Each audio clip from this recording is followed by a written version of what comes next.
So hello everyone and welcome to this video. So yes, आप बिल्कुल सही देख रहे हैं और बिल्कुल सही सुन रहे हैं। You will not get a seat even if you have a high CUET score. और अगर आपका लो सीयूटी स्कोर आता है तब भी आप एक अच्छे कॉलेज में सीट ले सकते हैं। कैसे ले सकते हैं, क्या पूरा प्रोसेस रहता है, वीडियो के एंड होने तक विद प्रूफ, विद एग्जाम्पल और विद डिटेल एक्सप्लेनेशन आपको सारी चीजें बिल्कुल अच्छे से समझा दूंगा। साथ साथ वीडियो के एंड में कुछ टिप्स आपको दूंगा, कुछ सोल्यूशन आपको प्रोवाइड करूंगा जो कि अगर आप अपनी प्रेफरेंस लिस्ट में यूज करोगे आपको डायरेक्ट रिजल्ट वहां पर देखने को मिलेंगे।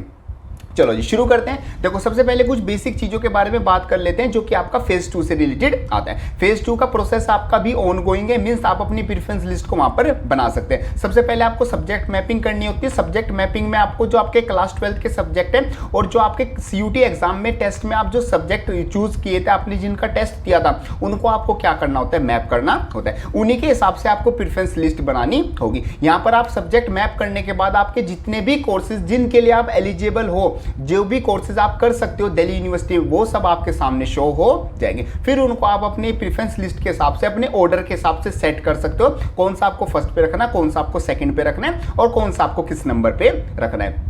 यहाँ पर काफी स्टूडेंट्स को जीरो प्रेफरेंस शो हो रही है। उसका एक सिंपल रीजन हो सकता है आप किसी भी कोर्स के लिए एलिजिबल नहीं हो या फिर आप सब्जेक्ट मैपिंग में कुछ प्रॉब्लम कर रहे हो। उसकी बात हम किसी नेक्स्ट वीडियो में करेंगे। यहाँ पर हम बात करते हैं कि you will not get a seat if you even if you have a high CUET score. कैसे ये चीजें वर्क करती हैं, आओ एक एग्जाम्पल के थ्रू समझते हैं। चलो जी, यहाँ पर मैं दो स्टूडेंट का एग्जाम्पल लेके चल रहा हूँ। बिल्कुल चीजों को डिटेल में हाई ऑर्डर थिंकिंग के हिसाब से मैं समझाऊंगा। बिल्कुल हर एक चीज को आसानी से वे में समझते रहना, पूरा ध्यान अपना वीडियो पर रखना, सारी चीजें आपको बिल्कुल अच्छे से क्लियर हो जाएंगी। चलो जी, यहाँ पर दो स्टूडेंट आते हैं, एक स्टूडेंट आ जाता है ए और एक स्टूडेंट आ जाता है बी। दोनों को दिल्ली यूनिवर्सिटी में एडमिशन लेना है और फॉर एग्जांपल मान लेते हैं दोनों को बीएससी फिजिक्स ऑनर्स करना है। ठीक है, 600 में से मार्क्स कैलकुलेट होंगे दोनों स्टूडेंट के और मैं मान लेता हूँ जो सेकेंड स्टूडेंट है उसके मार्क्स आए हैं 510 और जो फर्स्ट स्टूडेंट है उसके मार्क्स आए हैं 520। तो स्कोर मतलब कि अगर देखें तो जो ए स्टूडेंट है उसका स्कोर हाई है और जो बी स्टूडेंट है उसका स्कोर लो आता है। तो आपके हिसाब से एक जनरल थ्योरी के हिसाब से सीट किसको मिलनी चाहिए या फिर हायर प्रेफरेंस या फिर यूनिवर्सिटी ऑफ दिल्ली किस बच्चों को एडमिशन देगी, वो ए स्टूडेंट को एडमिशन देगी। बट नहीं, रियलिटी इज डिफरेंट। रियलिटी आपकी इससे बहुत अलग है। डायरेक्ट यहाँ पर आपके सीयूटी स्कोर के हिसाब से एडमिशन नहीं होगा। कैसे, चलो हम बनाते हैं। इस बच्चे ने अपनी प्रेफरेंस लिस्ट बनाई और हम दोनों ने मतलब दोनों बच्चों ने एग्जाम्पल के लिए हम लेके चलते हैं, दोनों ने 4-4 कॉलेज क्या किए, ऐड किए। इसमें फर्स्ट कॉलेज इसने किया, हम मान लेते हैं, चलो यहाँ पर कर लेते हैं। फर्स्ट इसने किया डीआरसी, सेकंड इसने कर लिया मिरांडा, ठीक है, MIRAN ये, ठीक है जी।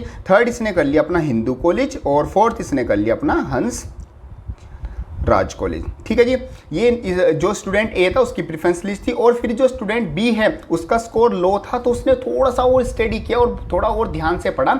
उसने स्कोर जो अपना प्रेफरेंस लिस्ट बनाई उसने फर्स्ट पे रखा हिंदू, फिर रखा डीआरसी, ठीक है, पहले पे हिंदू फिर डीआरसी, फिर उसने रखा हंस राज, ठीक है, और फिर उसने रख दिया मिरांडा हाउस। ठीक है जी, ये दो स्टूडेंट की प्रेफरेंस लिस्ट आती है।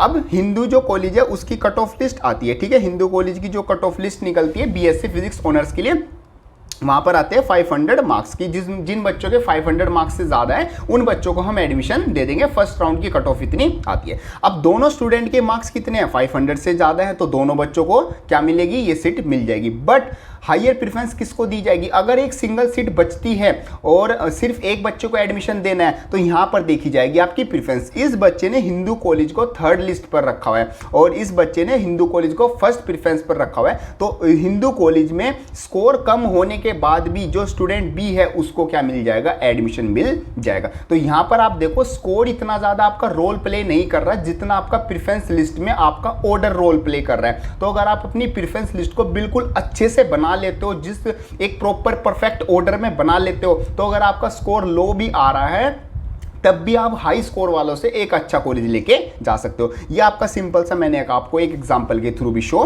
कर दिया। अब मैं आपको कुछ ऐसी टिप्स और आपको एक ऐसा सॉल्यूशन बताता हूं जिसकी हेल्प से आप अपना बेस्ट प्रेफरेंस लिस्ट बना सकते हो। देखो आप क्या करो, सबसे पहले आप सिलेक्ट करो अपना कोर्स। ठीक है जी, आपको कौन सा कोर्स करना है। आप अगर एक साइंस के स्टूडेंट तो बीएससी बीए और बीकॉम, मैक्सिमम आप सभी कोर्सेज को कर सकते हो। तो सबसे पहले तो आप सिलेक्ट करो कि आपको कोर्स कौन सा करना है। फॉर एग्जांपल कोर्स आपने सिलेक्ट कर लिया कि मेरे को बीएससी कोर्स सिलेक्ट करना है। फिर सेकंड नंबर पे आपका आता है आप सिलेक्ट करो। पहले यहाँ पर अभी तक हमने कोई प्रेफरेंस लिस्ट नहीं बनाई, अभी हमारा प्रोसेस चल रहा है बिल्डिंग अप प्रोसेस की परफेक्ट प्रेफरेंस लिस्ट किस तरीके से बनती है। सबसे पहले आपने कोर्स सेलेक्ट कर लिया आपका बीएससी, फिर आप सिलेक्ट करो सब्जेक्ट मैंने यहाँ पर सिलेक्ट कर लिया मेरा फिजिक्स मेरा सब्जेक्ट सिलेक्ट हो गया। अब आपकी प्रेफरेंस लिस्ट में जितने भी कॉलेज हैं, जो भी कॉलेजेस आपकी बीएससी फिजिक्स ऑनर्स प्रोवाइड कर रहे हैं, वो सभी कॉलेज आपकी क्या आ जाएंगे, ऑर्डर लिस्ट में आ जाएंगे। अब यहाँ पर आपको टॉप से लेके बॉटम तक जितने भी आपके सारे कॉलेज हैं वो सब आपको डिक्रीजिंग ऑर्डर में लगा देने हैं। और यहाँ पर क्या होता है, एक कॉलेज को सिलेक्ट करने के बाद आप उसको क्या करना होता है, सेव करना होता है। हर एक कॉलेज को इंडिविजुअली आपको सेव करना होता है। काफ़ी स्टूडेंट सिलेक्ट तो करते जाते हैं बट सेव नहीं करते, तो वहाँ पर भी उनकी प्रेफरेंस लिस्ट बनेगी नहीं, वो एक गलत ही प्रेफरेंस लिस्ट बन जाएगी। तो आप अपना सबसे पहले कोर्स सेलेक्ट करो, अपना सब्जेक्ट सेलेक्ट करो, फिर ऑटोमेटिकली कॉलेज आपके सारे सामने शो हो जाएंगे। और जितने भी टॉप कॉलेज है वो सब अपना टॉप पर रखे और बॉटम तक कोई भी कॉलेज मत छोड़ो। ऐसा कोई दिल्ली यूनिवर्सिटी में कितने 80 ऑन अराउंड 80 तो कॉलेज आते हैं, तो 80 प्रेफरेंस लिस्ट अगर बन जाएगी, या फिर कुछ कॉलेज तो ऐसे जिसमें वो कोर्स होगा ही नहीं, तो वो तो वैसे ही अपने आप लिस्ट से बाहर हो जाएगा।